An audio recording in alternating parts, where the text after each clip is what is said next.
जब बच्चा first year में आता है, he is a raw talent, molten iron होता है, इट्स लाइक दैट ओनली। उसके बाद आपको जिस ढांचे में उसको ढालना है आप उसको ढाल सकते हो। The truth is, nearly 90% of Indian colleges are designed to manage students, not shape them. Talent enters in first year, but very few leave with direction. Majority of student जो अब आपके पास होंगे वो जेनजी होंगे, जो जेनजी जनरेशन चल रही है राइट नाउ, कि हर एक नया उनको गुरु आके उनको चीज़ें सिखा रहा है कि ये आप नेक्स्ट बन सकते हो, ये एक नया करियर है, ये एक नई चीज़ है। तो वो बहुत सारी इमेजिनेशन पाल लेते हैं। कल 9:30 बजे यहाँ पे पहुंच जाना अगर जिंदगी में सच में कुछ बड़ा करना चाहता है। अगर मैं बात करूँ जेनजी की, दे आर टैलेंटेड। सपने देखने में कोई दिक्कत नहीं है, बट वो सपनों को साकार करने के लिए जो हार्डवर्क करना पड़ता है, that has to be done by the Gen Z itself. तो वही एक जो है वो हवा चल रही है, बट वो हवा चलने के पीछे का जो मेहनत है वो तो करनी पड़ेगी ना। जब जेब में पैसा नहीं होता ना, तो सब जगह पैसा ही पैसा दिखता। लेकिन जैसे एक बहुत बड़ा कॉन्सेप्ट होता है यूनिवर्सिटी अटेंडेंस फी, तो उसमें क्या मेजर रोल होता है? बिल्कुल होता है। ठीक है, कई बार होता है ऐसा, रिक्रूटर अटेंडेंस मांग लेते हैं बच्चे की। तो पॉडकास्ट में आगे बढ़ने से पहले मैं आपको बताना चाहता हूँ, आज हमारे साथ हैं मिस्टर चंद्रशेखर, जो कि हैं CRC ऑफ इन्वर्टीज यूनिवर्सिटी। एंड इस पॉडकास्ट में हमने काफ़ी चीज़ें डिस्कस करी रिगार्डिंग स्टूडेंट प्लेसमेंट एंड किस तरीके से कंपनीज कैंपस तक आती हैं और कौन सी ऐसी सॉफ्ट स्किल्स हैं जो स्टूडेंट्स को ज़रूर सीखनी चाहिए अगर उनको एक अच्छी कंपनी में प्लेस होना है। तो आइए, लेट्स एंजॉय द शो।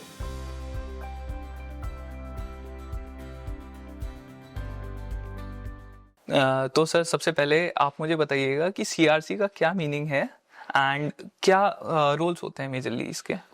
देखिए, CRC एक्चुअली क्या है, it's a corporate resource centre. किसी भी अगर हम संस्थान एजुकेशन इंस्टीट्यूट की बात करें तो वो उसका एक बैकबोन की तरह काम करता है। ठीक है, जैसे अगर हम ह्यूमन बॉडी की तरह ह्यूमन बॉडी का देखें, जैसे अगर ह्यूमन बॉडी अगर बिना बैकबोन के स्टैंड नहीं कर सकती, उसी तरीके से कॉर्पोरेट रिसोर्स सेंटर के बिना कोई भी एजुकेशन इंस्टीट्यूट जिसको ग्रो करना है, ठीक है, उसको वो लेवल अचीव करना बड़ा मुश्किल हो जाता है। क्योंकि सिर्फ एजुकेशन से काम नहीं चलता, बच्चे को आपको इंडस्ट्री रेडी करना है, इंडस्ट्री रेडी करना है, राइट सेट ऑफ ट्रेनिंग्स आपको देनी है। ठीक है, उसके अलावा बच्चे का माइंडसेट डेवलप करना है कि उसको जॉब करनी है या उसको एंटरप्रेन्योरशिप की तरफ जाना है। ठीक है, अगर एंटरप्रेन्योरशिप की तरफ जाना है तो उसको राइट गाइडेंस चाहिए, जॉब करनी है तो उसको जो इंडस्ट्री टॉक्स हो गए, आपके गेस्ट लेक्चर्स हो गए, ये सब चाहिए रहते हैं। तो ये सब कौन अरेंज कराता है? ये सब कराता है corporate resource centre. Corporate resource centre जो है, इट्स एक्चुअली अ ब्रिज। ठीक है, bridge between the industry and the classroom. Classroom में आप स्टूडेंट्स कह लीजिए या फैकल्टीज कह लीजिए, क्योंकि जब हम बात करते हैं ट्रेनिंग्स की, तो training is not about training to the students, it's also about ensuring that our faculties are also well versed with the current technologies which are being used in the industries जो most demanded हैं। ठीक है, similar, हाँ ठीक है, जब हम लोग कराते हैं ट्रेनिंग्स तो we do the training for the students from the industry experts. Along with that we also help the departments to get the FDP programs from the industry experts itself. Like last we did the FDP for the BTech Computer Science and the MCA faculty members from Zscaler. Okay. Right? So that is also very important. Reason being के at the end पढ़ाना faculty ने है, तो faculty तभी उस चीज को अच्छे से डिलीवर कर पाएगा जब उसको आइडिया होगा कि लेटेस्ट क्या चल रहा है किसी भी ऑर्गेनाइजेशन में या फिर क्या कहते हैं मार्केट में। तो ये चीज होता है, तो इस चीज इन सबको गैप आउट करके जो देता है, that is corporate resource centre. Along with that we also reach out to the organisations for the hirings of the students, hirings of the students. Along with that, internships is also one of the major part to get the right project for our students, right project, right guidance, mentorships from the companies. Along with that, we also collaborate with the alumni.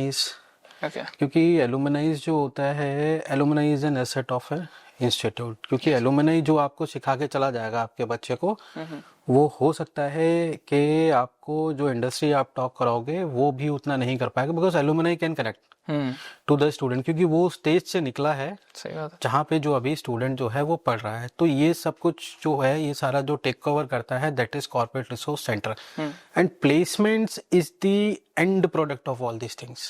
Okay, कई लोग सोचते हैं कि corporate resource centre means only for the placement, नहीं ऐसा नहीं होता है। प्लेसमेंट जो है that's a last resort for that, but उससे पहले जो थ्रू आउट द ईयर जो एक्टिविटीज चलती हैं उसका जो एंड रिजल्ट है दैट इज प्लेसमेंट्स। ओके, ठीक है सर। तो मुझे थोड़ा आप ये बताएंगे कि आपकी जर्नी क्या रही, आप सीआरसी की तरफ इतने ज़्यादा कैसे आप डिवोट हुए कि हाँ मुझे इस लाइन में जाना है? देखिए जब मैंने अपना एमबीए किया था ग्राफिक कला से 2008-10 में, I was also a student placement coordinator over there. After that I joined an organisation that is India Mart International Limited. उसके बाद I joined another organisation that is RP Auto Style, and there I worked for almost 7 years as an international business development.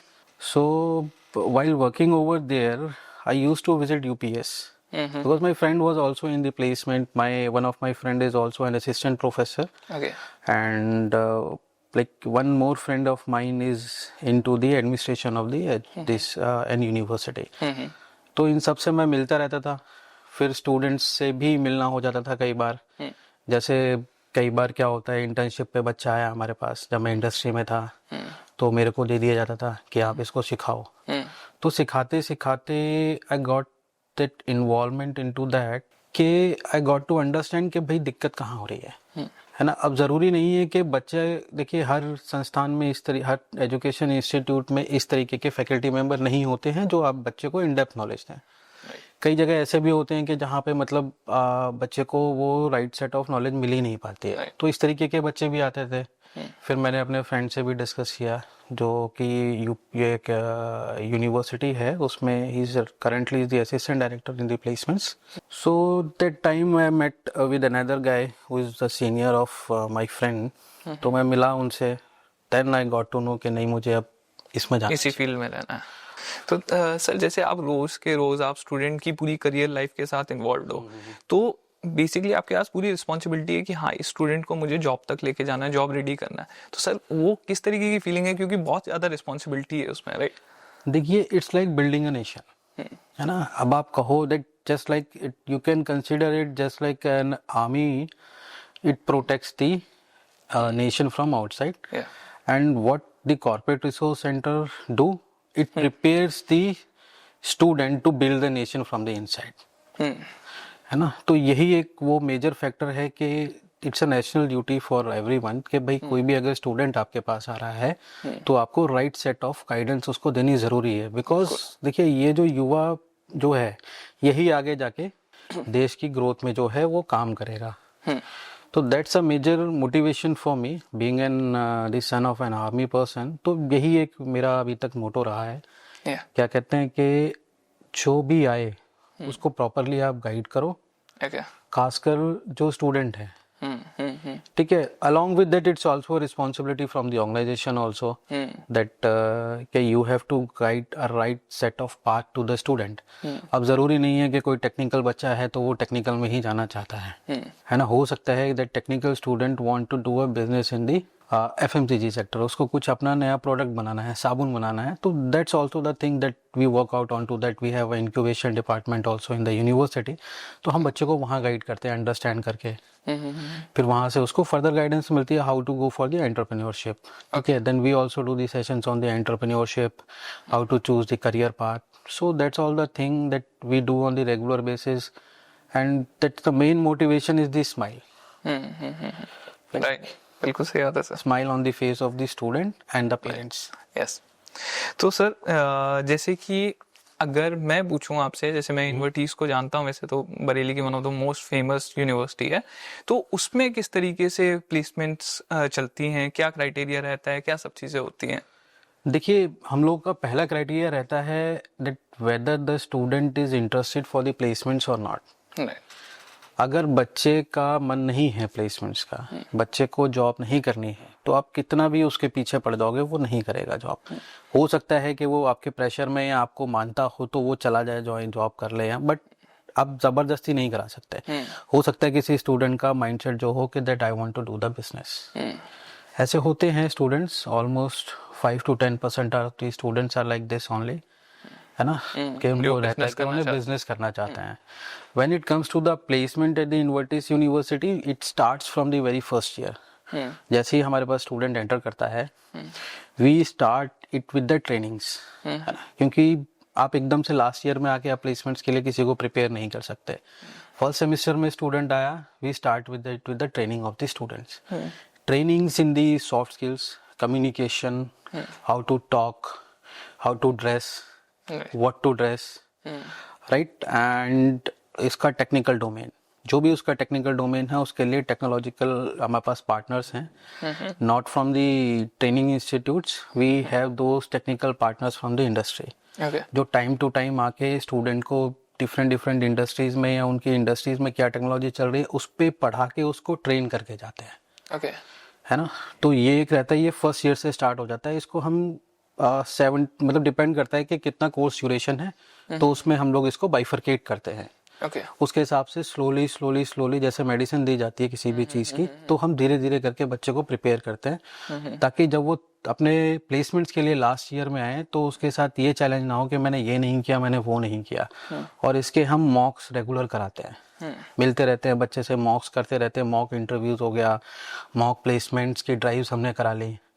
और in the meantime we also connect with the recruiters, वहाँ से भी हम लोग connect करते रहते हैं कि भाई what is the demand, next क्या हायरिंग हो सकती है आपके एंड से, कौन सी ऐसी टेक्नोलॉजी है जिस पे हम बच्चे को ट्रेन कर लें जिसके लिए आपको आगे रिक्वायरमेंट पड़ेगी। तो that all combines the placement activities in the Invertis university. और फिर लास्ट में फिर अपनी डिफरेंट ऑर्गेनाइजेशंस की प्लेसमेंट ड्राइव्स होती हैं, बच्चा आता है कैंपस प्लेसमेंट में बैठता है, परफॉर्म करता है और अपना ऑफर लेके चला जाता है। ओके, सो जैसे कि आपने बताया कि स्टूडेंट आया, ऑफर लेके चले गया, अब स्टूडेंट का उस समय पे मेन फोकस होता है कि मैं पैकेज को सबसे मेन प्रायोरिटी में रखूं, लेकिन अगर आप किस चीज़ को प्रायोरिटी में रखेंगे? देखिए, हम लोग स्टूडेंट को पैकेज की जगह हम उसको ट्रेन करते प्रोफाइल, जिसमें वो अपना करियर बना सके। पैकेज तो वन टाइम है ना, अगर प्रोफाइल अच्छा मिल गया तो वो लाइफ लॉन्ग उस पर खुश रहेगा। आप किसी को सेल्स नहीं करने हैं, सेल्स नहीं करनी है, किसी का माइंडसेट ही नहीं है कि मुझे कंसल्टिंग प्रोफाइल पे जाना है, तो आपने जबरदस्ती उसको पैकेज अच्छा दिखा, जी मुझे 12 लाख का पैकेज मिल रहा है या मुझे 15 LPA का मिल रहा है, वो जाने को सोचा। बट फिर आपको ये रिस्पॉन्सिबिलिटी बनती है एक कॉर्पोरेट रिसोर्स सेंटर के एग्जीक्यूटिव की, या फिर उसमें जो भी हम लोग पूरी टीम की हमारी रिस्पॉन्सिबिलिटी बनती है कि अगर ये स्टूडेंट का माइंडसेट नहीं है उस पर्टिकुलर प्रोफाइल के लिए, तो वी हैव टू एंश्योर कि वो राइट पाथ चूज करे। अगर उसे कंसल्टिंग में नहीं जाना है and you want to go into the pure marketing field, so it is our responsibility to motivate him कि भाई ये तेरे प्रोफाइल नहीं है, ये है तेरा प्रोफाइल, तो तुम इस पे जाओ। Rather than choosing the package, choose the profile जहाँ पे आप अच्छे से और अपना मन लगा के लाइफ लॉन्ग काम कर सको। सो सर, इन्हीं में से ऐसी कोई प्लेसमेंट स्टोरी रही है जो आपको, मतलब आप जिससे बहुत ज़्यादा कनेक्टेड थे, ऐसा कोई स्टूडेंट जिसकी प्लेसमेंट बहुत ही मतलब एक्स्ट्रा ऑर्डिनरी हो गई, या कोई अटैच थे आप उससे बहुत ज़्यादा?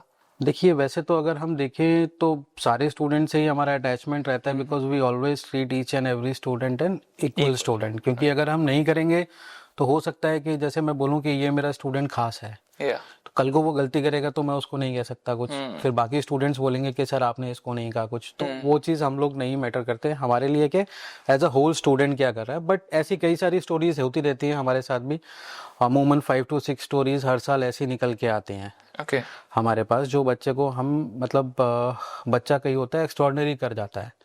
जैसे मेरे पास एक स्टूडेंट हुआ करता था पहले, मैं स्टूडेंट का नाम नहीं लूँगा, यूनिवर्सिटी का भी नहीं लूँगा नाम, ठीक है।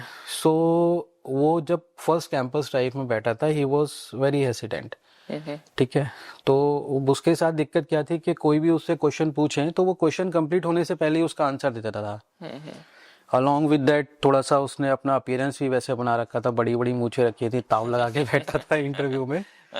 तो वो जब 2-3 कैंपस ड्राइव हुई उसकी, तो मैंने उसको बोला भी, मैंने कहा भाई सबसे पहले अपनी मूछें हटाओ, तेरा कैंपस ड्राइव हो जाएगा। वो नहीं माना। फिर एट द एंड बहुत चिल्ला के बहुत डांट के मैंने बोला, मैंने अगर अभी नहीं बोला तो तू पिटेगा मेरे हाथ से। तो अगले दिन कैंपस ड्राइव थी, वो बिल्कुल क्लीन शेव होके आया। Vedanta was the name of the company, 14.5 lakh का पैकेज था और सेम डे उसका निकल गया। Okay great. ये फर्स्ट प्लेसमेंट में बैठे थे? ये बस ऑलमोस्ट क्लोजर था, वो बस उसके मुस्टैच की वजह से नहीं हो रहा था। कई रिक्रूटर्स का फीडबैक ही यही था मेरे पास कि सर अभी तो ये कैंपस प्लेसमेंट इसका चल रहा है और ये ऐसे करके बैठेगा तो कैसे काम चलेगा। अच्छा, मतलब मुस्टैच से भी रखने से फर्क पड़ता है? बहुत फर्क पड़ता है ना। देखिए हर चीज की एक डिसेंसी लेवल होती है, ठीक है। अगर आप एज ए स्टूडेंट आप मूछे रखना, देखिए अपना अपना वो है, जरूरी नहीं है। कई बार होता है रिक्रूटर रख लेता है, नहीं रखता है। बट अगर आप किसी प्रोफेशनल कोर्स में हैं तो आपको ये देखना पड़ेगा कि आप एटलीस्ट इंटरव्यू में जब आप बैठे हैं तो प्रॉपर ग्रूमिंग के साथ बैठे हैं। यस, तो ये चीज है। तो एट द एंड उस स्टूडेंट का हुआ वेदांता में। ग्रेट पैकेज ये है, हाँ। यस। तो वो नेक्स्ट डे उसका, फिर जब उसका ज्वाइनिंग हो गया था तब उसका फोन आया कि सर आपको क्या चाहिए। मैंने कहा मुझे कुछ नहीं चाहिए। कह रहे नहीं सर मैं आ रहा हूँ और मैं ये करूँ। मैंने कहा भाई मैं कुछ नहीं चाहिए, तू अपने आराम से काम कर, आ अपनी डिग्री ले, कन्वोकेशन अटेंड कर और जा। ऐसा होता है। अभी इस यहाँ पे भी अपने पास कई सारी ऐसी स्टोरीज है। ओके। हाँ, बट अलग अलग तरीके की रहती है। कई बार ऐसा भी होता है कि जिन स्टूडेंट्स के साथ आपको मतलब लगता है कि ये बहुत कुछ करेंगे, वो नहीं कर पाते उतना अच्छा। फिर क्या होता है कि फिर उन्हें कहीं ना कहीं आपने ज्वाइन कराया कि भाई तुम नहीं कर पा रहे हो perform, that means it totally understand. जरूरी नहीं है कि हर बच्चा अच्छा करे, बट क्या है slowly and slowly they grow. अब जैसे मैं लास्ट का अभी लेटेस्ट एग्जांपल बताता हूँ अपना। एक स्टूडेंट है हमारा, MBA का ही स्टूडेंट है, इन्वर्टिस यूनिवर्सिटी का ही स्टूडेंट है। ओके, ठीक है। उसका प्लेसमेंट हुआ एक ऑर्गेनाइजेशन पे at a package of 7.85 LPA। Okay. Student ने ज्वाइन किया, he was very happy to join. Within a month उसका 13 LPA का पैकेज हो गया। सेम कंपनी में। कैसे वो आया था तो वो बता के गया कि सर मेरा पैकेज बढ़ गया है। बट ये कैसे पॉसिबल है? अगर ऑलरेडी ऐसा होता है ना, जरूर देखिए जैसे उसका था उतना पैकेज, बट कई बार क्या होता है कि बच्चे की परफॉर्मेंस पे भी डिपेंड करता है। तो उसको क्या हुआ कि 15 to 20 डेज में उसका मतलब जिस लेवल के लिए उसको लेके गए थे, दे फाइंड आउट कि नहीं ये इसके लिए नहीं है उसके, क्योंकि कंपनीज के ना क्राइटेरियाज होते हैं कंपनसेशन के। तो उन्होंने उसका प्रोफाइल शिफ्ट किया वहाँ पे, उसका एक वो देखे टैलेंट। और ये लेटेस्ट स्टोरी है अभी जो अभी 26 वाला जो प्लेसमेंट चल रहा है उसका।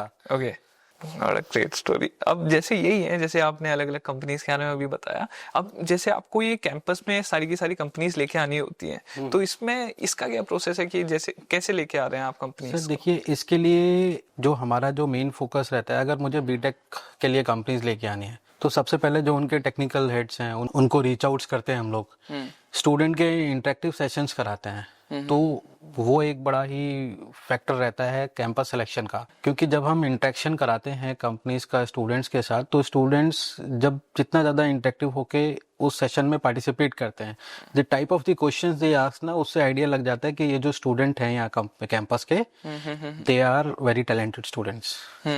उसके बाद हम लोग उन्हीं के थ्रू फिर हम लोग रीच आउट करते हैं रिक्रूटर्स को जो हैं, उसमें जो campus placements, campus hirings, early careers वगैरह जो हैंडल करते हैं HRs, उनको रीच आउट करते हैं वहाँ के रेफरेंसेस से। फिर कई कैंपस ऐड होने का कई बार होता है कि इमीडिएट ऐड हो जाता है, कई बार टाइम लगता है। आप किसी बड़े ब्रांड को क्रैक करना है तो उसमें टाइम लग जाता है, साल भर लग जाता है, कई बार 1.5 साल लग जाता है। तो कैंपस ऐड होने के बाद फिर उसके बाद क्या होता है, फिर कंपनीज जो हैं वो अपना जॉब डिस्क्रिप्शन, जब भी उनका हायरिंग का प्लान आता है तो वो अपनी डिटेल्स हमें शेयर करती हैं। उसके बेस पे फिर हम स्टूडेंट की प्रिपरेशन कराते हैं। क्योंकि कोई भी कंपनी कैंपस में आती है तो एटलीस्ट हमारे पास, अगर मैं बात करूं, अगर किसी को अक्टूबर में आना है तो हमारे पास 1 महीने का टाइम होता है कि ये हमारे पास जॉब डिस्क्रिप्शन आ गया और हमें इसकी तैयारी करानी है। फिर हम लोग बच्चे की प्रिपरेशन स्टार्ट कराते हैं। उस प्रिपरेशन का बेनिफिट ये होता है, वो लास्ट मिनट जो होता है वो पूरा रिवीजन होता है जो भी उसने पढ़ा है, और वो कोर उस प्रोफाइल के रिलेटेड होता है। उससे बेनिफिट क्या होता है, जब बच्चा असेसमेंट में बैठता है तो मेजॉरिटी ऑफ द स्टूडेंट वो क्लियर कर जाता है। उसके बाद इंटरव्यूज वगैरह होते हैं, वहाँ पे जो फेस टू फेस इंटरव्यू के लिए जब कंपनी को हम कैंपस में वापस बुलाते हैं, वहाँ पे जो बच्चा अच्छा परफॉर्म कर जाता है फिर वो उसको ले जाते हैं। अब हर बच्चे को तो कंपनी नहीं ले जाते, उनका एक सेट ऑफ पैटर्न रहता है कि हाँ हमें एक कैंपस से 4, 5, 6 बच्चे उठाने, तो उस हिसाब से वो ले जाते हैं। ओके, तो अगर ऐसे बात करें कि जैसे आपने बोला अलग अलग कैंपसेस के पास रहता है कि मैं इतने बच्चे इस कैंपस से उठाऊंगा, तो इन्वर्टीज में ऐसा क्या देखती है अलग अलग कंपनीज जो यहाँ पे आने के लिए एक्साइट होती है और यहाँ से ज्यादा बच्चों को उठा के ले जाती है? देखिए सबसे पहले कंपनीज ये देखती हैं कि इनके और कौन कौन सी कंपनीज के साथ इनके रिक्रूटमेंट के पार्टनरशिप्स हैं। ठीक है, अगर सपोज कीजिए मुझे एक कंपनी बुलानी है डेलॉयट, ठीक है, तो उनका सबसे पहले ये रहता है कि उसके डेलॉयट के सिमिलर या उसके ऊपर की कौन कौन सी कंपनीज आ रही हैं, ठीक है, वो रहता है। दूसरा हमारे ये पार्टनरशिप्स किस किस इंडस्ट्री के साथ है, एमओयूज, ट्रेनिंग के मॉड्यूल्स हमारे क्या क्या चल रहे हैं, हमारा असेसमेंट पैनल कौन कौन सा है, तो उस सब के बेसिस पे डिपेंड करता है कि कैंपस चूज क्या करना है। ठीक है, फिर हमारे एलुमनाइज भी ऑलमोस्ट सारी कंपनीज में, आप कोई भी ऑर्गेनाइजेशन उठा लीजिए, वहाँ हमारा एलुमनाई मिलेगा आपको अच्छे लेवल पे, वो भी हम रूट करते हैं। फिर तो एलुमनाई की वजह से भी काफी से बहुत एलुमनाइज की वजह से भी एक वो रहता है कि कंपनीज आना चाहती हैं, क्योंकि अगर हमारा कोई स्टूडेंट है, हाँ, ठीक है, आप सपोज कीजिए आप ही इन्वर्टिस के स्टूडेंट रहे होते और आप किसी अच्छी ऑर्गेनाइजेशन में काम कर रहे हैं, ठीक है, तो वो ऑर्गेनाइजेशन में मैं आपको रीच आउट करूंगा, आप अपने सीनियर को बोलेंगे कि ठीक है, अगर आपकी परफॉर्मेंस अच्छी है, आपकी स्टेबिलिटी है, आपकी परफॉर्मेंस अच्छी है, तो ऑर्गेनाइजेशन को लगता है नहीं मुझे जाना चाहिए इस कैंपस में भी। बट डिपेंड करता है कि आप रीच आउट कर रहे हो उन्हें नहीं कर रहे हो, है ना। अगर आप रीच आउट ही नहीं करोगे तब तो फिर नहीं होगा ना, आपको रेगुलर रीच आउट करना रहता है रिक्रूटर से। मतलब एलुमनाई से भी कनेक्टेड हैं आप रेगुलरली रिक्रूटर से भी, ये थ्रू आउट द ईयर का प्रोसेस है ना। अगर हम through out the year recruiter से कनेक्ट नहीं करेंगे तो प्लेसमेंट्स को चलाना थोड़ा सा, मतलब ऐसा नहीं है कि आप प्लेसमेंट आने से 2-3 महीने पहले ही कनेक्ट कर रहे हो, आप थ्रू आउट द ईयर आपको करता रहना चाहिए। और दूसरा हम लोग फिर एचआर कॉन्क्लेव्स भी कराते हैं। अभी हमने कराया था समवेयर अराउंड 36 एचआरस को हमने बुलाया था अगस्त में, जो हमारा एक एचआर कॉन्क्लेव हुआ था, 36 इंडस्ट्री एचआरस के लोग आए थे। ठीक है, तो वो भी एक फर्क पड़ता है जब मार्केट में जाता है कि हाँ यहाँ पे ऑलरेडी 36 एचआरस हैं, that they are all from the मतलब रिप्यूटेड ब्रांड्स। वैसे आपको लगता है कि जो इतने सारे इवेंट्स होते हैं इन्वर्टीज में, day by day everything, that is kind of impacting students in their career life positively और नेगेटिवली? प्लीज पॉजिटिवली ही इम्पैक्ट होते हैं। रीजन है, देखो स्टूडेंट के पास ना एक्सपोजर सब चीज का होना चाहिए, बाहर जाके बहके उससे बढ़िया उसको थोड़ा थोड़ा डोज दे दो। हाँ, और ये सब ना इम्पोर्टेंट होते हैं, कॉलेज लाइफ के पार्ट भी हैं, राइट। ठीक है, अगर कॉलेज लाइफ में आके आपने एंजॉय नहीं किया तो फिर कॉलेज लाइफ जी नहीं, फिर आप आए पढ़ के चले गए। पढ़ना is also equally important, but अगर आप एंजॉय नहीं करोगे तो फिर पार्ट ऑफ लाइफ का मतलब ही क्या है फिर। आप आए, पढ़े, चले गए, नौकरी की, वापस चले गए, भगवान जी ने पूछा क्या किया जिंदगी में, जबकि आपने बोला मैं पढ़ा, नौकरी किया, चले गए। सही बात है, क्या फायदा। तो अगर इसमें कहोगे आप, इसमें जैसे अभी यंग जैसे बात है, वो यंग है काफी हमारी एज के या सेम एज के, तो वो क्या एक पॉजिटिव है कि ठीक है एक यंग पर्सन लेट कर रहा है पूरी यूनिवर्सिटी को, वो एक पॉजिटिव चेंज है कि ठीक है जैसी चल रही थी वैसी ही चल रही है? ऐसा नहीं है, देखो कोई भी जब नया लीडर आता है तो पॉजिटिव ही होता है, क्योंकि एनर्जी जो होती है ना वो सबकी अलग होती है, ठीक है ना। तो जब कोई एनर्जी चेंज होती है, it is consider always be consider as a positive energy. अब लोगों के माइंडसेट के ऊपर डिपेंड करता है वो क्या लेना चाहते हैं। अगर आपको नहीं समझ में आया आप तो बोलोगे ये चीज खराब है, सही बात। भाई हमें जो रिक्वायरमेंट है हमारी पूरी हो रही है, हमारे लिए तो सब बढ़िया है। और आपकी साइड से सीआरसी में कोई चेंज नहीं आया? सीआरसी बेटर ही, सीआरसी बेटर हो रहा है और आगे भी बेटर होगा, क्योंकि हमें जो रिक्वायरमेंट होती है हम जाते हैं और that without any hesitation that gets granted and everything. Okay, and वैसे जैसे नाइजीरियन स्टूडेंट्स आए हैं आज के टाइम पे, नाइजीरियन स्टूडेंट्स को आई थिंक सो सिर्फ नाइजीरियन स्टूडेंट्स ही हैं राइट नाउ ना, या कोई और? नहीं, और भी कंट्रीज के हैं वहाँ पे कि नाइजीरियन हैं और शायद जाम्बिया के भी हैं, जिम्बाब्वे की भी हैं, ओके ओके, है ना, रवांडा के भी हैं। आई थिंक मैं भी गया हुआ हूँ वहाँ पे, I was in Kenya and Ethiopia. Okay, 20 days के बिजनेस टूर पे मैं गया था वहाँ, जब मैं आरपी ऑटो स्टाइल करके कंपनी थी उसमें इंटरनेशनल बिजनेस देखता था, तो मैं 20 डेज के लिए गया था वहाँ, इथियोपिया और कीनिया। बड़ा ही अच्छे हैं कंट्रीज, काफी ज़्यादा एक्सपीरियंस था। ओके, हाँ, तो जैसे आजकल वो आए हैं स्टूडेंट्स, तो उसकी वजह से बेसिकली मैं अगर कहूँ कि स्टूडेंट्स को भी एक तो वो लगता है कि हाँ एक दूसरी कंट्री से कोई लोग आए हुए हैं, तो दे स्टार्ट एंजॉइंग या फन करने लगते हैं, राइट, कि टीचिंग लैंग्वेज एंड एवरीथिंग। तो उसके अलावा जैसे कि वो क्या इन्वॉल्व होते हैं काफ़ी ज़्यादा स्टूडेंट्स के साथ? हाँ बिल्कुल, इन्वॉल्वमेंट के लिए देखिए जैसे हमारे पास अभिरुचि टीम है, स्टूडेंट काउंसलिंग की टीम है, they get regularly get involve with the students. Okay, है ना, क्योंकि उन्हें भी ये माहौल देना ज़रूरी है कि ये आपका अपने लोग हैं और आप इनसे बातचीत कीजिए, ये सब साथ के हैं। तो अगर वो ये इन्वॉल्वमेंट नहीं होगा तो जो बीच का जो गैप है स्टूडेंट का वो ख़त्म नहीं हो पाएगा। तो वो जो कल्चर जो इन्हें एक्सपीरियंस करना है, जो इन्हें एक्सपीरियंस करना है, वो नहीं हो पाएगा। तो वो बहुत ज़रूरी है। तो उसके लिए हम लोग डिफरेंट डिफरेंट एक्टिविटीज़ कराते रहते हैं। वैसे अभी कोई स्टूडेंट है जो बाहर का था एंड अभी फाइनल ईयर में आ चुका है, प्लेस हो चुका है यहीं से? यहाँ से प्लेस नहीं हो, क्योंकि उसमें वीज़ाज़ की रिक्वायरमेंट होती है ना। ओके। अभी हमारे पास अपना एक कोऑर्डिनेटर है जो is from I think Zambia का है या जिम्बाब्वे का है। Okay, coordinator. स्टूडेंट कोऑर्डिनेटर रखा हुआ है हमने। Is very sincere. तो उसका जो शेड्यूल रहता है वो आता है। आई थिंक सो। मैं भी काफ़ी ज़्यादा रील्स देख रहा हूँ आजकल। आई थिंक वो काफ़ी ज़्यादा रील्स बना रहे हैं कैंपस में, ये स्टूडेंट। बनती रहनी चाहिए। आजकल मैं देख भी रहा हूँ वो ज़्यादा इन्वॉल्व है सोशल मीडिया। सोशल मीडिया देखिए, अगर आप आज की जेनजी का देखो तो उनकी फर्स्ट पॉइंट ऑफ इंफॉर्मेशन, जो सोर्स ऑफ इंफॉर्मेशन है वो सोशल मीडिया है। तो अगर आप वहाँ पे नज़र नहीं आएंगे तो फिर फ़ायदा क्या फिर? सही बात है ना। अपने आप को टाइम से चेंज करना भी ज़रूरी है। सिर्फ पेपर मीडिया से काम नहीं चलेगा ना, आपको रील्स में भी रहना पड़ेगा।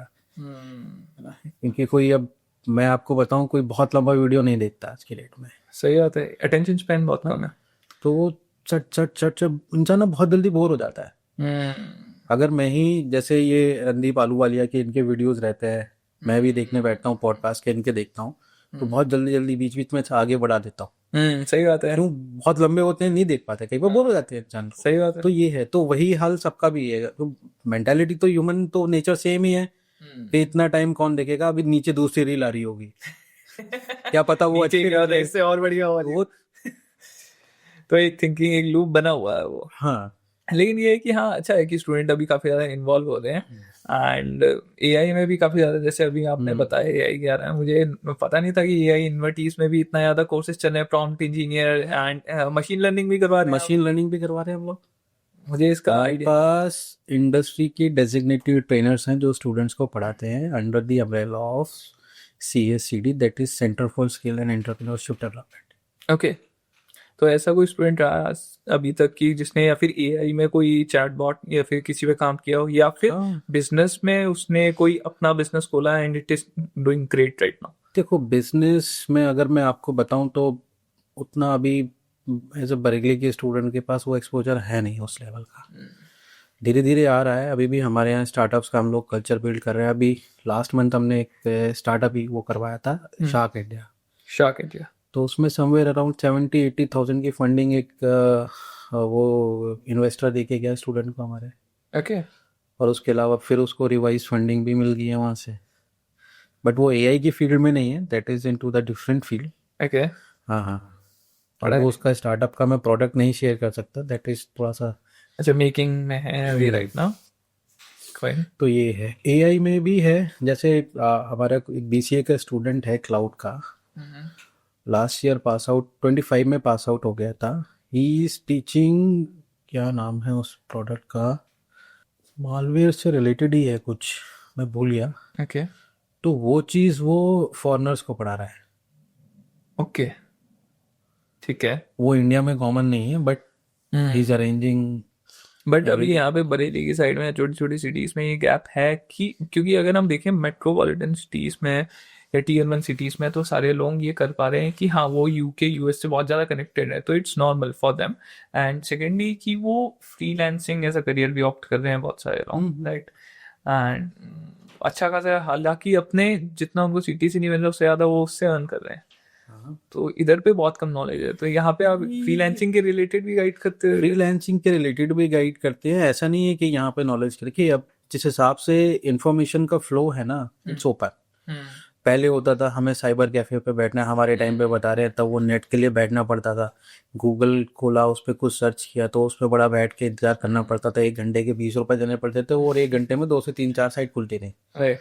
ठीक है, बट अब ऐसा नहीं है। तो इन्फॉर्मेशन का जो फ्लो है वो बहुत रैपिड है और साथ के साथ ये ओपन भी है। तो फ्रीलांसिंग का सबको पता है। अब मेरा ही एक कोऑर्डिनेटर है, वो फ्रीलांसिंग करता है। ओके, स्टूडेंट कोऑर्डिनेटर है, वो फ्रीलांसिंग करता है, वेबसाइट्स, ऐप डेवलपमेंट, ये सब करता है। और उसका क्लियर है, मुझे बरेली से बाहर नहीं जाना। बीटेक का बच्चा है वो कर। क्योंकि अभी मतलब जानते तो आई थिंक सो फिर बहुत सारे लोग हैं, लेकिन ये कि डिसीजन नहीं ले पा रहे हो। राइट, क्योंकि अभी उसको फुल टाइम नहीं कर पाते हैं वो, हाँ, क्योंकि देखिए कहीं ना कहीं लैक ऑफ सिक्योरिटी, सिक्योरिटी भी नहीं, फाइनेंशियली सब स्ट्रांग नहीं होते ना। सही कहा। वरना this is I think so very best career right now in India कि you can do business outside India just sitting in India, by just sitting in India. आप डॉलर्स या फिर दिरहम्स या फिर किसी चीज में भी आप डील कर सकते हैं। तो बस वही है कि मेनली एक्सपोजर, या फिर मैं कहूँ कि पीयर ग्रुप ही वही नहीं है। क्योंकि अगर अब मेरे 4 दोस्त हैं, 4 दोस्त में से अगर हम 3 लोग यही सोच रहे हैं कि हमें एक जॉब चाहिए, सिक्योर जॉब चाहिए, नोएडा चलेंगे, सब लोग मिलके एक फ्लैट लेंगे, शेयर करेंगे एंड जस्ट दैट। हाँ यही होता था। अब मैं 2008 में जब MBA कर रहा था, 9 में आसपास बात है, तो हम लोग सारे दोस्त बैठते थे एक साथ, कहते थे कि यार MBA के बाद क्या करेंगे। हम लोग कहते थे यार हम लोग दिल्ली में बैठेंगे, आज मैगी खा रहे हैं, कल भी कुछ दिन भी हम 10 लोग बैठ के रात को मैगी बना के खा रहे होंगे। वही ग्रुप है, और सब सर्विस सेक्टर वाले थे, सबके फादर जॉब कर रहे थे। अब क्या, अब ज्यादातर एजुकेशन में, तो मैं भी एजुकेशन में चला आया। यही होता है, यही है, बड़ा फर्क पड़ता है। राइट, क्योंकि हमें वही चाहिए कि हमें ग्रुपिज्म चाहिए। हमने क्योंकि बचपन से अगर देखा जाए हमें ग्रुपिज्म में डाला गया, स्कूल में हम एक ग्रुप में हैं, फिर उन्हीं के साथ हम अपना कॉलेज प्लान करते हैं। जब उनके साथ कॉलेज प्लान किया, उनमें से आधे फिल्टर आउट हो गए कि आधे लोगों के साथ ही गए, फिर उसके बाद वहां जाके एक नया ग्रुप बना कॉलेज में, देन उनके साथ फिर से फिल्टर आउट हुए एक छोटे से ग्रुप के साथ, फिर हम जॉब करने जाएंगे। देखिए हम लोग कैसे चूज करते हैं ना, फ्रेंड सर्कल चूज करते हैं हम अपना स्टेटस देख के कि हमारी पॉकेट में कितना है। अब एक सर्विस सेक्टर वाला जो बेटा है या फिर बेटी है, वो ज्यादातर चूज उसका फ्रेंड सर्कल वही होगा जिसके पेरेंट्स भी सर्विस सेक्टर वाले हैं। राइट, तो उसको पहले वो सिक्योर करना है कि हाँ भाई मेरे पास कोई फाइनेंशियल इनकम भी होती जाए साथ के साथ, या तो उसके पास कोई डिपेंडेंसी ना हो। अब प्राइवेट में तो डिपेंडेंसी नहीं होती है। अब NCR में कल्चर क्या होता है, उसके पास ऑप्शंस बहुत है अर्निंग के। उसने फ्रीलांसिंग भी कर ली, कहीं BPO KPO में जॉब कर लिया, कहीं कर लिया, 50 काम होते हैं उसके पास करने के, तो उसको दिक्कत नहीं होती है। वो करता रहता है, वो अपने फ्रीलांसिंग के प्रोजेक्ट करता रहता है, अपना कुछ छोटा सा बिजनेस कर लिया, डिजिटल मार्केटिंग की एजेंसी डाल ली, या फिर अपना कोई वेब डेवलपमेंट का काम डाल दिया, कर दिया उसने, चालू कर दिया, और वो धीरे धीरे ग्रो करता है, क्योंकि उसके पास फाइनेंस के अर्न करने के सोर्सेज बहुत होते हैं। फिर नेटवर्किंग होती है ना, रिक्वायरमेंट, डिमांड। यहाँ प्रोजेक्ट्स तो वहीं से आएंगे ना, सारे के सारे NCR से या बाहर से। सही बात है। वैसे अभी जब से ऐसा हुआ है कि US ने, जैसे टैरिफ्स की बात चल रही थी US में, तो उसके बाद कुछ कंपनीज में फर्क पड़ा।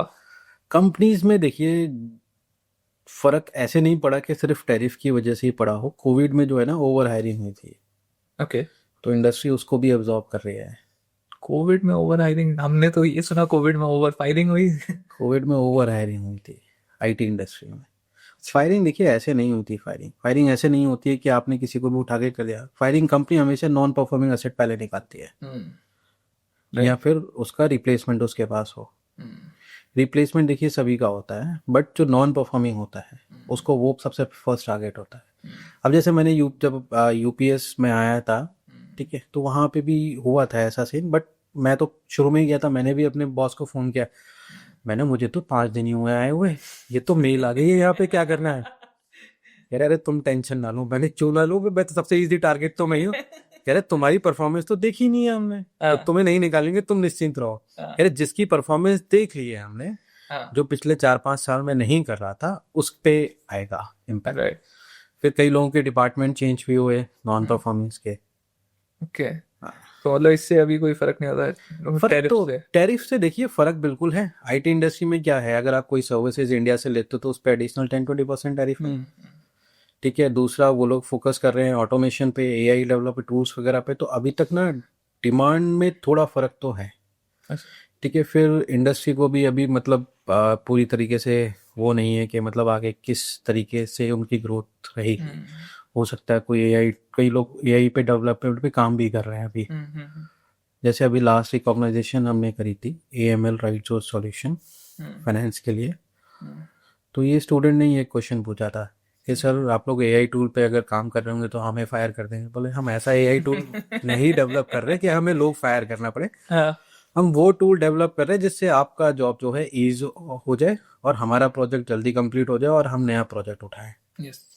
तो अगर आप नहीं सीखोगे तो हम आपको फायर जरूर कर देंगे। वैसे ही एक बहुत बड़ा मिथ यही है कि अगर एआई किसी को रिप्लेस कर देगा, बट आई थिंक सो कि एआई किसी को रिप्लेस नहीं करेगा, जस्ट उनको रिप्लेस करेगा जो एआई को ये नहीं मानते कि ये हमें रिप्लेस कर सकता है। नहीं देखिए, रिप्लेस तो जब कंप्यूटर्स आए थे तब भी तो कहा गया था ना रिप्लेस होगा, बट ऐसा हुआ नहीं ना, और ज़्यादा मतलब डेवलपमेंट ही हुआ है, जॉब्स क्रिएट हुई, तो सेम वही एआई के उसमें भी रहेगा ही।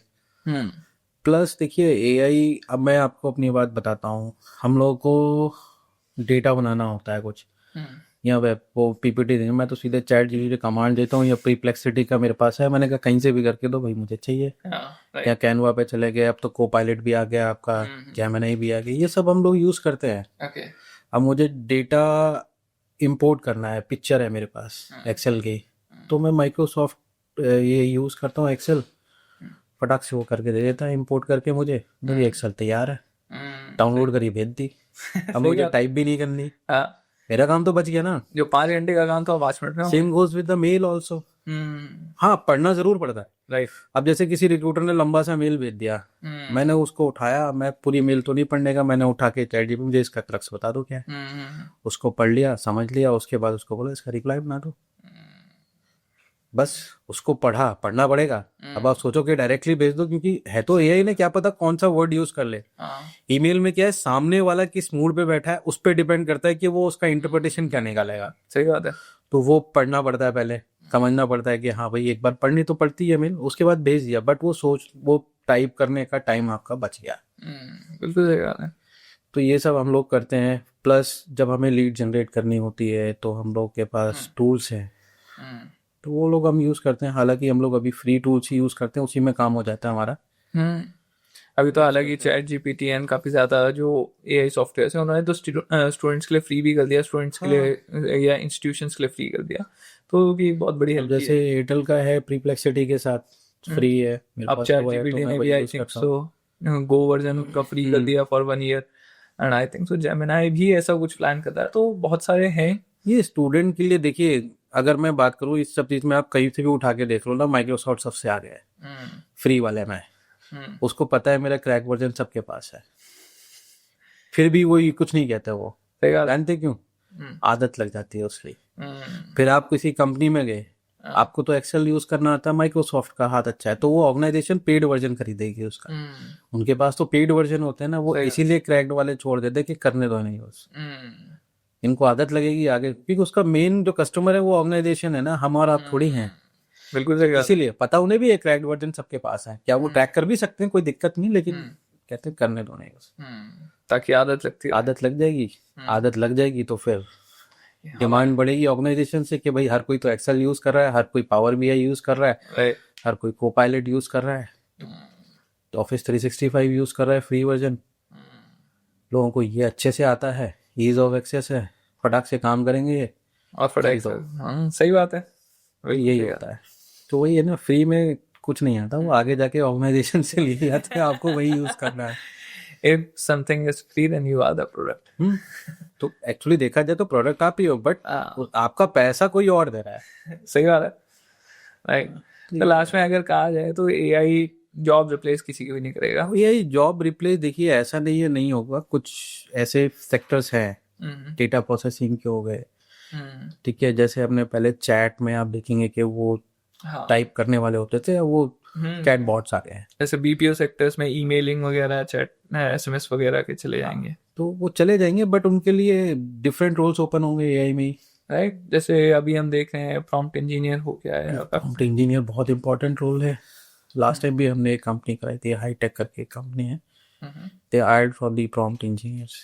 हालांकि उतना मतलब क्लैरिटी नहीं थी बच्चे को भी कि किस चीज में हो जा रहा है। हाँ, नहीं था सिलेक्शन, 0 सिलेक्शन था, हालांकि बिल्कुल झूठ नहीं बोलूंगा, but they said no issues, will arrange the training sessions for that.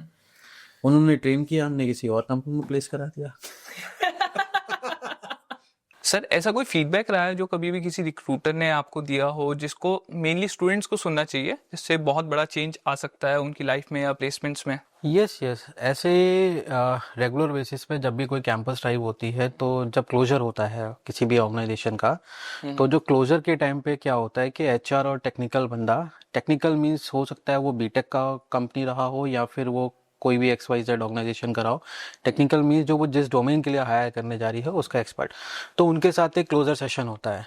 Okay तो उसमें क्या करता है, अपार्ट फ्रॉम दिस जो सेलेक्टेड स्टूडेंट्स हो गए, उनके अलावा जो स्टूडेंट्स होते हैं उनको वो फीडबैक देते हैं। ओके कई रिक्रूटर्स ऐसे होते हैं जो पर्सनल लेवल पे जाके, जैसे ही इंटरेक्शन, जब इंटरव्यू में एक बच्चा जाता है तो उसको पर्सनली उसको फीडबैक देते हैं।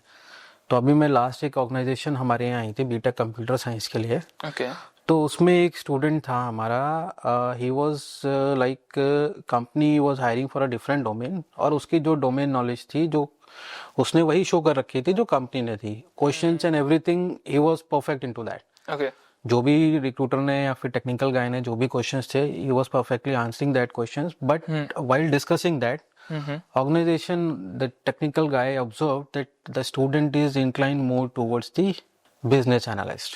ओके प्रोफाइल जो था वो पाइथन डेवलपर का था। ओके तो ऐसे फीडबैक जो हैं वो पर्सनल लेवल पे भी रिक्रूटर्स देके जाते हैं बच्चे को कि तुम इस प्रोफाइल के लिए नहीं, इसके लिए आप ट्राई करो, you will be more, you are like more suitable for that role, जो आपका प्रोफाइल है उसके अकॉर्डिंग, और आपका इंटरेस्ट भी वही है और आपका जो नॉलेज सेट है वो भी उसी के हिसाब से जाता है। तो उस केस में क्या रहता है, जैसे अभी टेक्निकल बंदे ने उनको गाइड कर दिया बच्चे को, फिर वो हमें भी बोल के जाते हैं, फीडबैक, प्रॉपर फीडबैक दे के जाते हैं हर ऑर्गेनाइजेशन। कई बार वो ओवरऑल होता है तो हम लोग वो ओवरऑल दे जाते हैं, कई बार हम लोग we also ask the recruiter कि भाई कोई ऐसा स्टूडेंट आपको लगा हो जो मतलब जिसके लिए आपको अलग से फीडबैक देना हो, so that we can work on to that student too, तो वो अलग से भी दे के जाते हैं। ओके ठीक है। और बाकी ओवरऑल एक जो सेशन करते हैं वो क्लोजर जो सेशन होता है रिक्रूटर का, they discuss it with the students. वो वहाँ पे they share the challenges, like what are the challenges that student were facing while giving the answers in the interviews, तो they discuss openly into that platform। तो वहाँ पे that's an open session, तो recruiter अपना बताता है कि उसने क्या क्या ऑब्जर्व किया स्टूडेंट्स के लिए, फिर स्टूडेंट्स क्या होते हैं पर्सनली क्वेश्चंस करते हैं, then they guide them, then they ask them you can connect me over a LinkedIn, we can have a detailed discussion over there too। so उस केस में क्या रहता है, but student also get motivated कि नए recruiters में से directly भी कनेक्ट कर रहा है, and campus is also doing a work for them। तो and they also give the career guidance to the students। Okay तो रिक्रूटर्स तो उस केस में क्या रहता है, स्टूडेंट के पास भी क्लैरिटी आती है कि नहीं यार, मैं तैयारी तो मैं इस रोल के लिए कर रहा था बट मैं इसके लिए भी फिट हूँ। तो ऑर्गेनाइजेशन क्या करती है, कई बार डिफरेंट रोल के लिए ले जाती है बच्चों को। ओके हाँ, जिस रोल के लिए उसने प्रिपरेशन करी प्रिपरेशन, हाँ, उससे डिफरेंट ले जाती है, and student also agree into that. तो ये कुछ चेंजेस मोमेंट ऐसे होते हैं जहाँ पे बच्चे को एक तो उसका करियर रीशेप होता है, he also get to know कि what is best for me, और एक उसको ऑर्गेनाइजेशन भी मिल जाती है। तो it's a win win situation for both of them. कई बार फीडबैक हमारे थोड़े से खटास भरे भी होते हैं है ना, तो ये होता है, but it's a part of the placement processes. कई बार फैकल्टी स्टूडेंट क्या रिक्रूटर नाराज हो जाते हैं हमारे। ओके हाँ, वर्चुअल में बहुत होता है ये, फिजिकल में ऐसा नहीं होता है, डिसिप्लिन इश्यूज हो जाते हैं, बट ठीक, that's all under control, that's all part of the placements. तो जैसे कि एक स्टूडेंट है जो फर्स्ट ईयर में एंटर करता है कॉलेज में या यूनिवर्सिटी में, एंड जो थर्ड ईयर का स्टूडेंट होता है, इसमें क्या सबसे बड़ा एक कह सकते हैं गैप होता है, क्या इसमें आप अलग देखते हैं कि इनमें क्या डिफरेंस आ जाता है? देखिए, जब बच्चा फर्स्ट ईयर में आता है, he is a raw talent. जैसे एक आपका लोहा होता है ना, मोल्टन आयरन होता है, इट्स लाइक दैट ओनली। उसके बाद आपको जिस ढांचे में उसको ढालना है आप उसको ढाल सकते हो। Same for the first year student. First year का स्टूडेंट आया, he is not aware about anything, but he has that knowledge set. फिर आपने उसको ट्रेन करके फिर आप उसको उस लेवल पे लेके आए जो थर्ड ईयर का बच्चा है। हो सकता है कि वो स्टूडेंट उससे ज्यादा अच्छा निकले, बट दोनों में डिफरेंस जो आपको मिलेगा, आपको डिसिप्लिन का मिलेगा, प्रोफेशनलिज्म का मिलेगा आपको, how they dress up in the sense in the universities also. अगर हम उसको किसी इवेंट में या उसमें बुलाते हैं तो उसमें भी ठीक है। Attendance, yes, it's a factor. Then attendance basically when it comes to the attendance, I am talking about the trainings attendance. Okay, not the university attendance. University का देखिए अलग, यूनिवर्सिटीज में जब बच्चा ट्रेनिंग में आएगा तो यूनिवर्सिटी के अटेंडेंस में भी आएगा ही ना। वैसे अगर यूनिवर्सिटी के अटेंडेंस को हम अलग से देखें, जैसे एक बहुत बड़ा कॉन्सेप्ट होता है यूनिवर्सिटी अटेंडेंस भी, तो उसमें क्या मेजर रोल होता है? बिल्कुल होता है। ओके ठीक है, कई बार होता है ऐसा, रिक्रूटर अटेंडेंस मांग लेते हैं बच्चे की, हुआ है ऐसा? यस यस, ऐसा हुआ है कि इसका मतलब वो क्या रहा है, इसका ट्रैक रिकॉर्ड क्या रहा है अटेंडेंस का, ओके, तो ये देखने के लिए कि ये है अकाउंटेबल कि नहीं है। काउंटेबल है या नहीं है, सीरियस है या नहीं है। Okay. तो डिफरेंस यही एक रहता है बच्चे की प्रिपेयरनेस का, अवेयरनेस का। तो ये एक जो डिफरेंस है जो फर्स्ट ईयर और थर्ड ईयर में रहता है। ओके तो जैसे आजकल मेजोरिटी ऑफ स्टूडेंट जो अब आपके पास होंगे वो जेंजी होंगे, जो जेंजी जनरेशन चल रही है राइट नाउ। तो अभी इस टाइम पे बहुत ज़्यादा इंस्टाग्राम में चीज़ें आ रही हैं, यूट्यूब में चीज़ें आ रही हैं कि हर एक नया उनको गुरु आके उनको चीज़ें सिखा रहा है कि ये आप नेक्स्ट बन सकते हो, ये एक नया करियर है, ये एक नई चीज़ है। तो वो बहुत सारी इमेजिनेशन पाल लेते हैं जेंजी स्टूडेंट। तो ये क्या रियलिस्टिक हैं जो वो चीज़ें देख रहे हैं अभी जेंजी, जैसे आप डेली बेसिस में इंटरेक्ट कर रहे हो उनकी पर्सनल चॉइसेस के साथ, तो क्या अभी वो रियलिस्टिकली सोच रहे हैं या फिर इमेजिनेशन नहीं है? ये अगर मैं बात करूँ जेंजी की, दे आर टैलेंटेड, है ना, बट अगर मैं बात करूँ इंस्टाग्राम में इन्फ्लुएंस होने की, तो ऐसा नहीं है कि सारे लोग ये कह रहे हैं कि आप इस रोल पे नहीं जा सकते, दे कैन गो, बट उसके पीछे का जो हार्ड वर्क है वो आपको कोई नहीं बताएगा। दे हैव टू अंडरस्टैंड कि अगर आपको किसी स्पेसिफिक पोजीशन पे पहुंचना है तो उसके पीछे का जो हार्ड वर्क है that has to be done by the Gen Z itself. अब अगर देखिए, आप आए दिन देखते रहते होंगे data analyst data analyst data analyst, ठीक है, कि डेटा एनालिस्ट पे 20 लाख का पैकेज, P20 LPA का, के 15 LPA का, it is true, it is there, but the hard work to reach to that particular compensation or in the organization, it has to be done on a different level। ठीक है, अगर आप वो hard work नहीं करेंगे, that is then there is no use of being thinking के भाई मैं डेटा एनालिस्ट बन गया हूँ। सपने देखने में कोई दिक्कत नहीं है, बट वो सपनों को साकार करने के लिए जो हार्ड वर्क करना पड़ता है, that has to be done by the Gen Z itself. तो वही एक जो है वो हवा हवा हवा हवा चल रही है, बट वो हवा चलने के पीछे का जो मेहनत है वो तो करनी पड़ेगी ना। वो कोई नहीं देख रहा अभी, वो मिस कोई आउट नहीं कर देख जा रहा, हाँ, वो सबको बस बड़ा बड़ा नजर आता है। जैसे आजकल अभी जस्ट आई थिंक सो कि हुई भी हैं आपके यहाँ पे प्लेसमेंट्स थोड़े टाइम पहले, तो अभी कंपनीज क्या देख रही हैं एक स्टूडेंट के अंदर? क्या ऐसी टॉप स्किल क्या है, या फिर मैं कहूँ सॉफ्ट स्किल या हार्ड स्किल, क्या चीज़ है जो देख रही है? देखिए, अभी जो हम अपना करंट का मैं बताता हूँ, when it comes to the MBA में जो कंपनीज को चाहिए होता है, एक तो स्टूडेंट एक्सप्रेसिव हो, ठीक है, दूसरा कम्युनिकेशन। कम्युनिकेशन जरूरी नहीं कि हिंदी या इंग्लिश हो, but he can communicate. English communication is the must, but he has to express himself.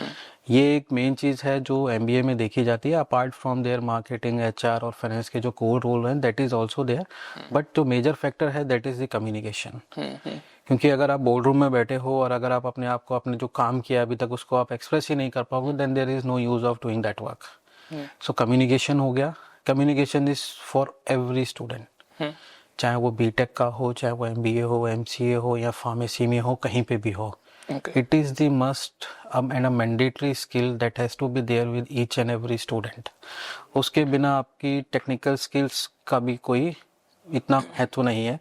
What happens ना when it comes to the technical skills, technical में आपका बहुत कुछ चल रहा है।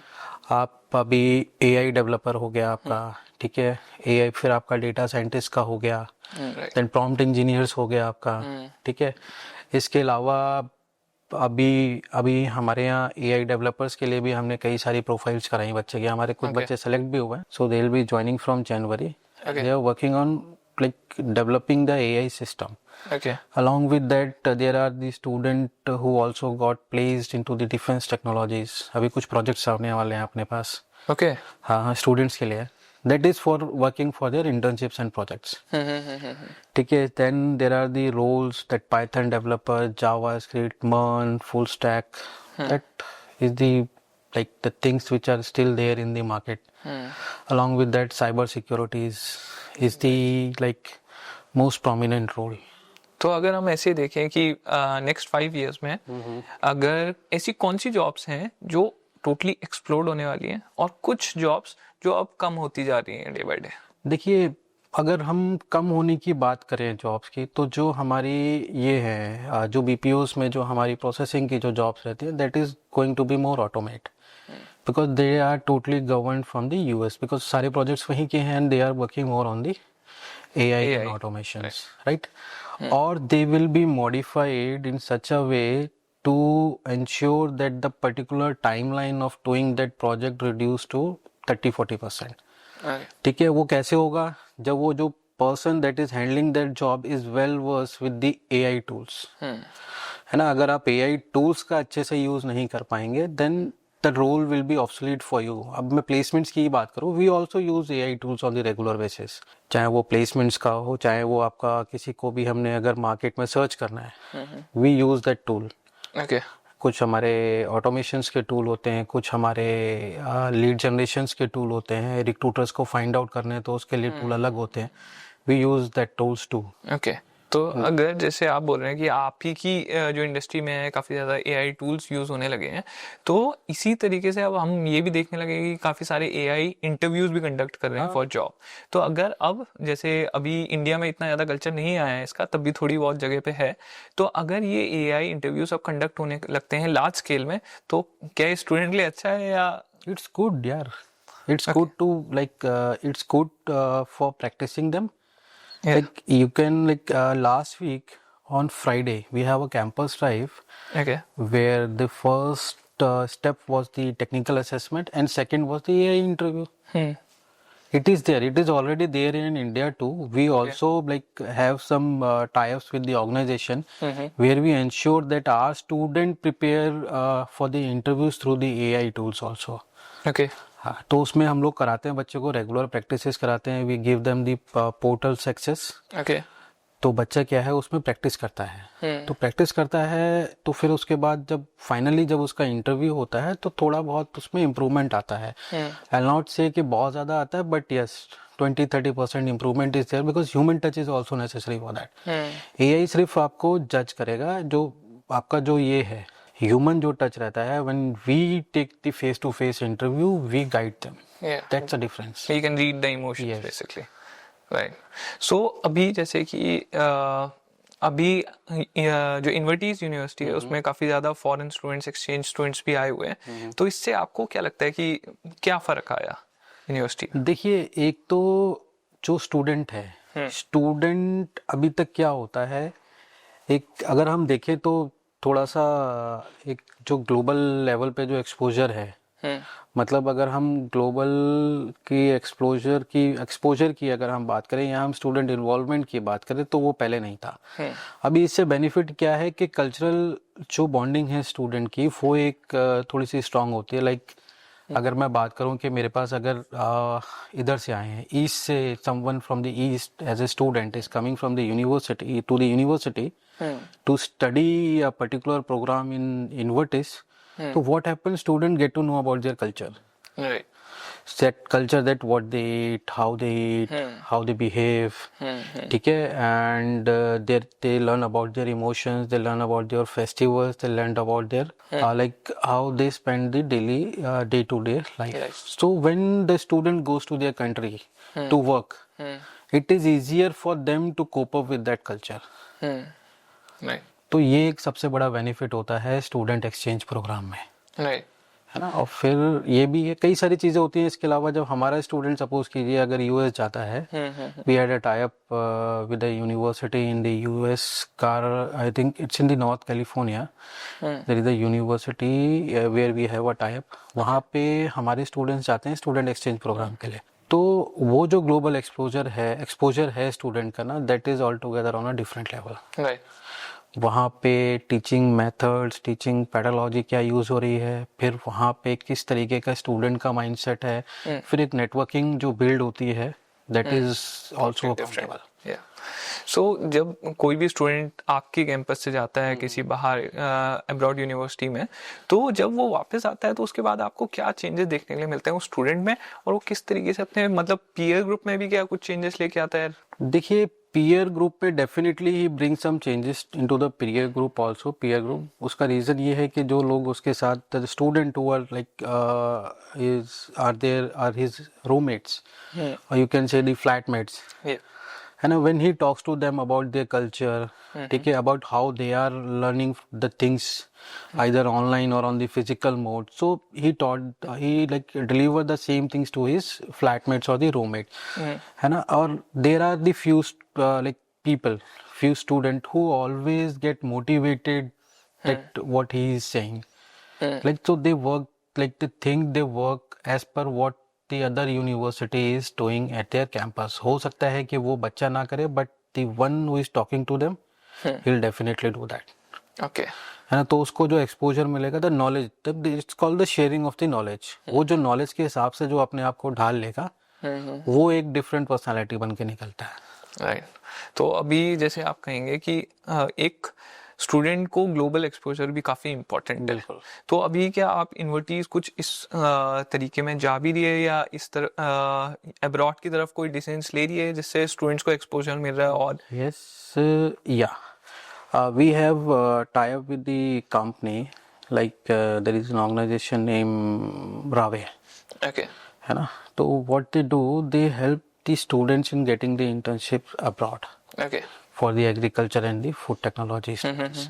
Along with that, we have several tie-ups with the several universities for the different programs where we help, where we send the student on the student exchange program. जहाँ पे अपना वो सेमेस्टर या फिर ट्राई सेमेस्टर जो भी रहता है, डिपेंड करता है ड्यूरेशन उस टाइम पे क्या चल रहा है, ऑर्गेनाइजेशन की डिमांड क्या है, यूनिवर्सिटीज के मतलब रूल्स रेगुलेशंस क्या हैं, उसके हिसाब से they go for the semester exchange programmes. Okay. अभी जैसे कि ऐसा भी होता है कि काफ़ी सारे स्टूडेंट्स मानते हैं हमने अगर बैचलर्स इंडिया से करी है तो we should go abroad for masters. तो क्या लगता है कि अभी यूनिवर्सिटीज़ में भी ये चल रहा है या फिर स्टूडेंट्स को ये फॉलो करना चाहिए? देखिए, going abroad it's a total, you can say it's the decision of the student, है ना. We can only guide the student, है ना, because there are lot of things are involve if you want to go to study abroad. Like it's the right set of knowledge is also required. Then some you have to be financially strong also. Yeah. That's a major factor if someone wants to like go study abroad. Even if you like take even when it comes to the exchange program, then also there are a lot of things are also involved. But as a university, we don't charge. I think that need to be discussed. I'm not have that clarity on that. Okay. But yes, for the student exchange program, it's totally depend on the eligibility criteria and the Okay. who is the student, who Is willing the student is willing, and also the shortlisting comes from the foreign university itself. Okay. मतलब आप profiles भेजते हैं, वो फिर अपनी eligibility criteria के हिसाब से वो आइडेंटिफाई करते हैं कि हाँ ये स्टूडेंट यहाँ पे कर भी पाएगा या नहीं कर पाएगा. ओके. ठीक है. For the masters it's entirely like I think there are the few programmes student must go. ऐसा नहीं है कि इंडिया में एजुकेशन सिस्टम नहीं है, it is there, but yes if someone wants to go they can go. Right. So ऐसे question जो mainly parents का रहता है वो रहता है कि कितना पैकेज मिलेगा, और आपसे तो आई थिंक सो काफी ज्यादा क्वेश्चन भी करते होंगे पेरेंट्स, राइट? तो आपका क्या आंसर रहता है, मतलब क्या आप ऑनेस्टली बोलते हो या बोलना चाहते हो आप बोल नहीं पाते? देखिए, हमारा जो सबसे पहला वो रहता है कि कोई भी पेरेंट्स अगर आता है, what we say to them that don't think that what is the highest package. Think what is the process of getting the highest package. That whether the things are being followed by the university, like proper trainings are there or not, like what is the teaching methodology of the campus, what are the qualifications of the faculty, ठीक है, and then whether the students are going to get the internships and the projects from the industry or not. After that itself, placement is the byproduct. Once all the thing gets sorted out, then the package is there for the student. So these things has to be checked by the parents that whether these are all things there in the university or not. If it is not there, then I don't think that package will be there for the student. If everything is there, then definitely either from the campus or from the outside, student will get the package. Right. तो कभी ऐसा हुआ है कि जैसे आपने पहले भी बताया कि काफ़ी बार ऐसा होता है कि स्टूडेंट एक फील्ड के लिए रेडी होता है, but on the end day उसे पता चलता है कि नहीं, आई थिंक सो कि it will some other field will be a more suitable thing for मी.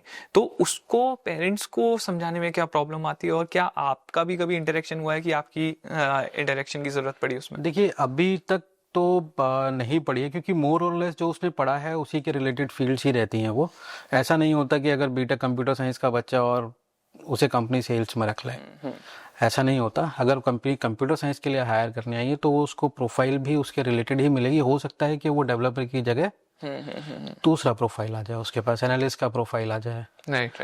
ठीक है, या फिर एसोसिएट का प्रोफाइल आ जाए, वो डिपेंड करता है। बट अब ऐसा नहीं होता कि मतलब कोई टेक्निकल कंपनी आ गई उसको कोई दूसरा प्रोफाइल ऐसे दे दिया जो उसके डिग्री के बिल्कुल अलग हो, तो इतना वो करना नहीं पड़ता। स्टूडेंट को समझाने की मेन नीड होती है, बिकॉज वो जो पेरेंट्स को बोलेगा दे विल अंडरस्टैंड। राइट। हम बोलेंगे दैट इट मिसलीड, दे वो हम पे they are putting pressure on us. Student is happy, student understand the profile, he can easily convince the parents. Simple.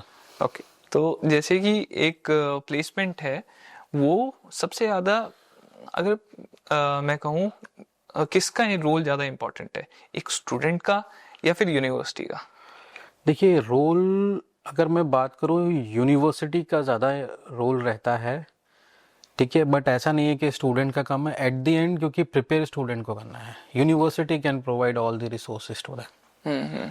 University is just like a library for the students, everything is there.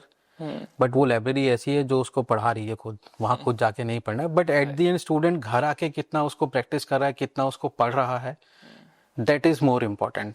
अगर university में he is giving everything, he is giving is 100%, and जब वो फिर घर वापस आता है and that 100% goes to zero, तो at the end next day वो जीरो से ही स्टार्ट कर रहा होता है। राइट। सो अगर मैं कहूँ कि इन्वर्टीज का एक नेक्स्ट मूव क्या रहेगा किसी भी चीज़ को लेके? अभी आपका कोई नेक्स्ट बिग मूव इन्वर्टीज प्लान कर रहा है, या आप एज अ सीआरसी एग्जीक्यूटिव आप प्लान कर रहे हैं कि मैं इस डायरेक्शन में लेके जाना चाहता हूँ ताकि इन्वर्टीज में या तो बेटर प्लेसमेंट हो पाए या एज अ यूनिवर्सिटी वो बेटर हो पाए? देखिए, हम ओवरऑल तो कर ही रहे हैं जो भी एक यूनिवर्सिटी को करना चाहिए। यही रहेगा आपका आंसर?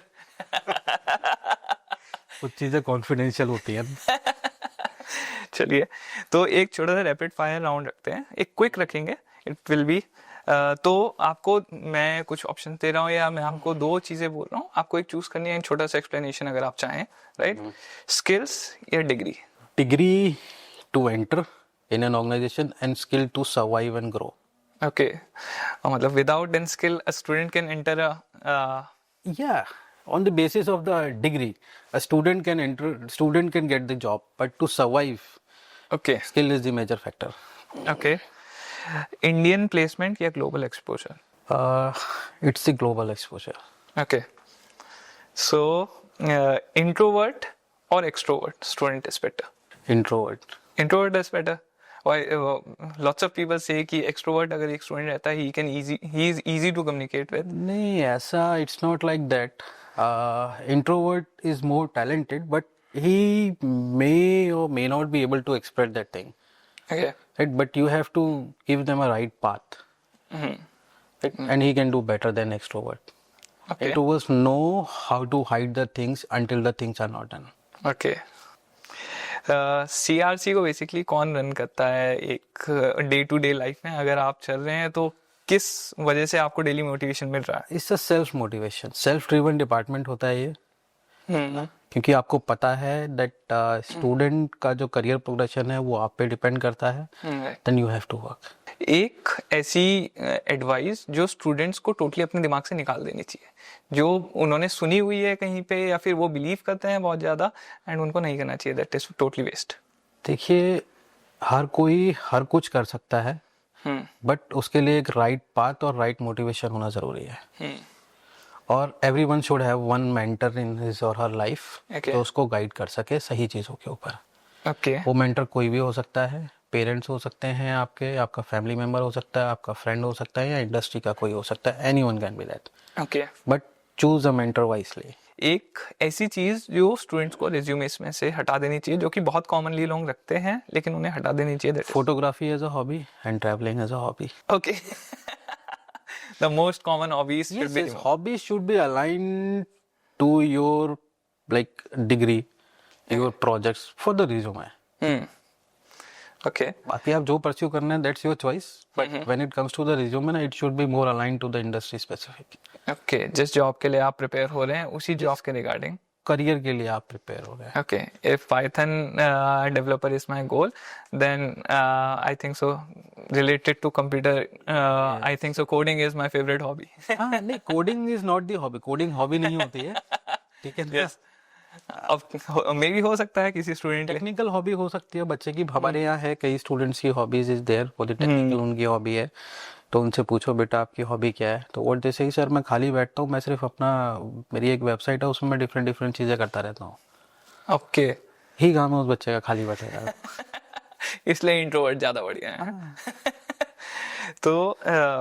तो अभी आई थिंक सो सारे के सारे क्वेश्चंस कवर हो चुके हैं। हमें काफ़ी ज़्यादा नॉलेज मिली आपसे, right, regarding what is the role of CRC, how placement occurs, how companies come to an university, and what is the main key things of placement or students should do for get placement in one big company or a company, right? तो आप एक message जो आप अपनी side से students को देना चाहते हैं, आज के यूथ को देना चाहते हैं, that will make their life better and get a job, they can get a job easier. देखिए, getting a job, it's not the thing that the cup of tea for every student. Okay. Like, do what actually you want to do, but get a source of earning before doing that thing. Either like through a job, like if you want to pursue your career in a business and you are not from a business family, first get a source of income for sourcing that business. It could be through your job also, it could be through your job also, or you can get the financing from the governments also, like they are also doing a lot of financing to the startups and all. Like, or there should be a good setup for the incubation center also in the university.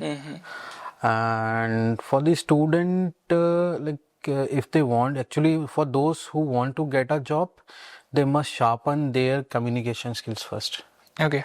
Yes, communication skills for the MBAs, for the BTech, MCAs, aptitude, reasoning should be there along with the coding part. Okay. And DSA is one of the most important thing for the technical BTech guys. Okay. तो thank you sir, I think sir हमें बहुत सारी knowledge मिली यार, and thank you sir for sharing all the knowledge. Thank you so much, Vishal. Okay sir. Thank you.